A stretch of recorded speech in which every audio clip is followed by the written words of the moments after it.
यह मैंने आपको पहले भी बता दिया था कि अमेरिका बहुत दिन तक युद्ध नहीं लड़ेगा। अभी ताजा भी हमने इस बारे में आपके सामने विश्लेषण रखा था कि अमेरिका को अब अपनी बहुत ज्यादा इंसल्ट अखर रही है। जिस रशिया पर प्रतिबंध लगाया था कि तुम्हें तेल नहीं बेचना है, उसका तेल बिकवाना शुरू कर दिया। हद तो यह हो गई कि जिस ईरान से युद्ध कर रहे हैं उस ईरान का तेल दुनिया में बिकवाना शुरू कर दिया। मतलब यह तो आयरनी है कि जिस पर आप हमला कर रहे हो, जिसके खिलाफ लड़ रहे हो, उसके बारे में कहा कि दुनिया में जो भी देश ईरान का तेल खरीदना चाहे खरीद सकते हैं ताकि दुनिया में तेल की कीमतें स्थिर बनी रहें। यह तो इनका डिसीजन है। मतलब यह दुनिया में सबसे ज्यादा हास्य के पात्र बनने वाले राष्ट्रपति होंगे, जो मेरी नजर में जेलेंस्की के बाद कहलाएंगे। ऐसा क्यों कह रहा हूं? क्योंकि अल्टीमेटली स्ट्रेट ऑफ हॉर्मुज पर पहले से बिना विचार किए आपने इस तरह का जो फैसला लिया, तुगलकी फरमान था, बिना सोचे समझे फरमान था, ले लिया। कोई साथ नाटो कंट्री आया नहीं, पीछे हटना पड़ा। पीछे हटने के नाम पर अब खुद सीज फायर के रास्ते तलाश रहे हो और बार बार लोगों को बता रहे हो अगर तुम नहीं आओगे तो नुकसान तुम्हारा है, हमारा कोई भी नुकसान नहीं है। अब स्ट्रेट ऑफ हॉर्मुज की बात सुनो। देखो, ईरान ने जो असल में इसकी अमेरिका की नस पकड़ी, वो कहां से पकड़ी? स्ट्रेट ऑफ हॉर्मुज से जहाज निकलना रोक के, और दूसरा इन देशों के ऊपर हमला करके। ये सारे वो देश थे जो अमेरिकी पछलग्गू थे। जब भी इस पर हमला होता है वो तुरंत इधर हमला कर देता है। आज बड़ा इंटरेस्टिंग वाकया हो रहा है। क्या हो रहा है? अमेरिका ने कहा है कि स्ट्रेट ऑफ हॉर्मुज खोल दो। इस पर ईरान ने कहा कि सर, हमने यहां कोई पाबंदी नहीं लगा रखी, आराम से जहाजों को कहो कि जाएं। तो वो कहता है कि जाते ही तो नहीं है, तुम्हारा डर है। तो बोले सर, डर तो हमारे पास भी तुम्हारा है। तुम हम पर गोला चलाओगे तो हम कैसे शांत बैठे रहेंगे? हमने यहां पर कोई जहाज खड़ा नहीं कर रखा है, किसी को भी कहो निकल जाएगा। जो इंश्योरेंस देने वाले, जहाज का इंश्योरेंस देने वाली कंपनी है, वो खुद यहां से नहीं जाना चाह रही। सर, इसमें मेरी क्या गलती है? मतलब इस तरह का हालात इन लोगों ने यहां पर रख दिया। अब दूसरा वाकया क्या होता है? वाकया यह होता है कि अमेरिका स्ट्रेट ऑफ हॉर्मुज को मुक्त करने में खुद भी मतलब नाकामयाब हो रहा है। क्यों? क्योंकि डर यह है कि मैं खाली करवा दूं तो यहीं बैठा थोड़ी रहूंगा, और भी दुनिया के रास्ते हैं जो तलाशने पड़ेंगे। और ये भाई साहब इनको एनी टाइम निशाना बना लेते हैं। अच्छा, तो अमेरिका ने गुस्से में आकर के कि तुम यदि खाली नहीं किए तो 48 घंटे का तुम्हें टाइम दे रहा हूं, अदरवाइज मैं तुम्हारे सारे पावर प्लांट पर निशाना बना दूंगा। यह बात है कल 22 तारीख की सुबह 5:15 बजे की इंडियन टाइम के अनुसार ट्रंप के सोशल मीडिया हैंडल से मैसेज आता है कि या तो स्ट्रेट ऑफ हॉर्मुज पे से व्हीकल निकलने दो, नहीं तो तुम्हारे सारे पावर प्लांट गिरा दूंगा। आप मुझे इस समय शाम को सुन रहे हैं 23 तारीख को, 48 घंटे सुबह हो जाएंगे 5 बजे। ऐसे में देखना होगा कि क्या ईरान के सारे पावर प्लांट उड़ा दिए जाएंगे। यह होगा उससे पहले ईरान इनको धमका दिया है। और धमकाया क्या है, आइए उसकी तरफ बढ़ते हैं। तो आपको यह तो समझ में आ ही गया कि अमेरिका की यह फ्रस्ट्रेशन क्यों है, क्योंकि नाटो कंट्री साथ नहीं आ रहे। यूके ने बहुत ज्यादा टोल ट्रम्प किया। अब तो हालत यह है कि अमेरिका यूके पर इतना खफा है कि कल ट्रंप ने मतलब इस बात का मजाक बनाया है। यह हमने अपने सोशल मीडिया हैंडल ट्विटर पर भी डाला था, आप चाहें तो आप देख के आ सकते हैं।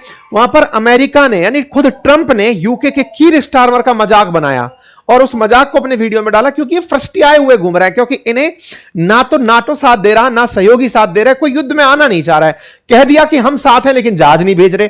कह रहे हैं कि शांति करवाएंगे हम। तो जो भी सहयोगी देश आए हैं वो अमेरिका के साथ अपने फाइटर जेट भेजने नहीं आए। उन्होंने कहा हम आपके साथ हैं, चलो शांति करा देते हैं। ये कह रहा भाई लड़ने चलो, बोले हम लड़ने नहीं चल रहे। इन्होंने गुस्सा कर लिया। तो साहब इन्होंने 5:18 का ट्वीट देख रहे हैं, if Iran doesn't fully open without threat the Strait of Hormuz within 48 hours from this exact point in time, the United States of America will hit and obliterate their various power plant starting with the biggest one first. बोले तुम्हारा जो सबसे पहला जो power plant है उसको निशाना बनाएंगे। अब तारीखों पर नजर डालना। 22 तारीख की खबर है, सुबह 5 बजे अखबारों ने कोट करना शुरू किया, आरटी ने इसे कोट किया। हो गया? अच्छा, अब क्या होता है? इस पर निकल कर आते हैं इनके विदेश मंत्री। वो कहते हैं सर जी, हमारा स्टेट खुला हुआ है, स्टेट ऑफ हॉर्मुज बंद नहीं है। आपके ही जहाज वहां से जाना नहीं चाहते, उन्हें डर लगता है। हमारी वजह से नहीं, आपकी वजह से। आपके इंश्योरेंस देने वाली जो कंपनियां हैं वो वहां से जाने नहीं देना चाहती।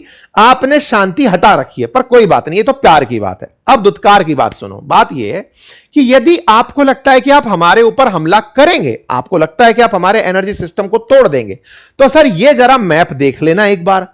हम अमेरिका पर हमला तो कर नहीं पाएंगे, लेकिन हमारे सामने की सामने जो पड़ोसी देश बैठे हैं ना, जिनमें अमेरिका ने अपने बेसिस बना रखे हैं, इन देशों से ये कहलवाने को मजबूर कर देंगे कि अमेरिका वापस जाओ, क्योंकि तुम्हारे चक्कर में इन देशों को छलनी होना पड़ गया है। बोले हमने इनको निशाना बना लिया है, हमने सोच लिया है।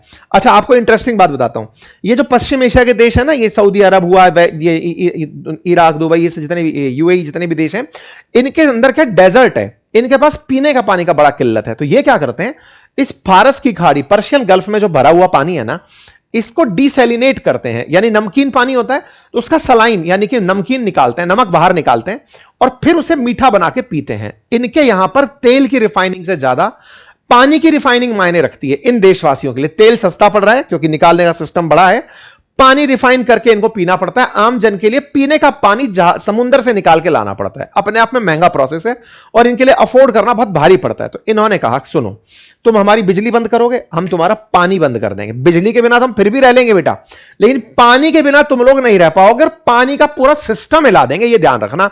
यदि ऐसा हुआ, तुमने हमारी बिजली काटी, हम तुम्हारा पानी काट देंगे। फिर साहब ईरान ने इजराइल के ऊपर क्लस्टर बम चलाया। ये जो क्लस्टर बम है ना, ये पिछली साल 2025 में भी यूज किया गया था। इस क्लस्टर बम की कहानी क्या होती है, चलाओगे एक, मतलब ये समझो कि 100 बम एक साथ बांधे पोटली में और दुश्मन के ऊपर फेंक दिए, वहां जाकर के वो 100 बम जो है ना, अलग अलग निकल के फटने निकले।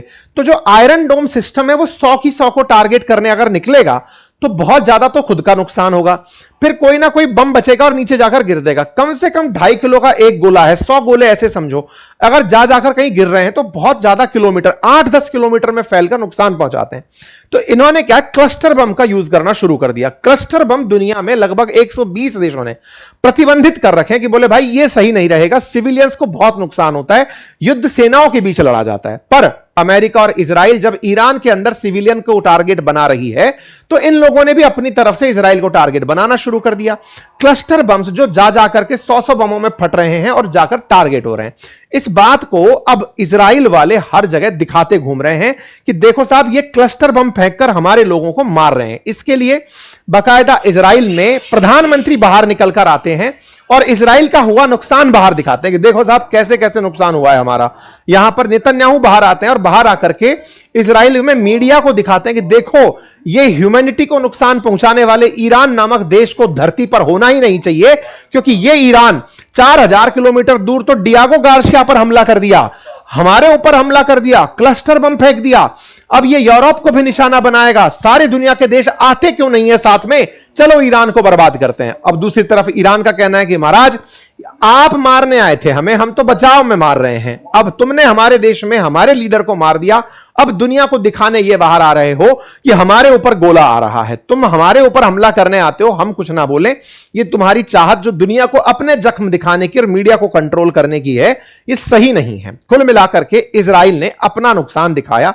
ये दो बातें दिखाता है। दिखाता यह है कि ईरान के हमलों से इजराइल को भी नुकसान हुआ है और ईरानियन इसी बात का खुशी मना रहे हैं। इनकी खुशी आप मिसाइल चलते समय देख सकते हैं, जैसे दिवाली के पटाखे चला रहे हो, मिसाइल चलाते हैं और खुद नाचने लगते हैं कि वाह हमने बढ़िया मिसाइल चला दी। ये तो इस समय ईरान के हाल हो रखे हैं।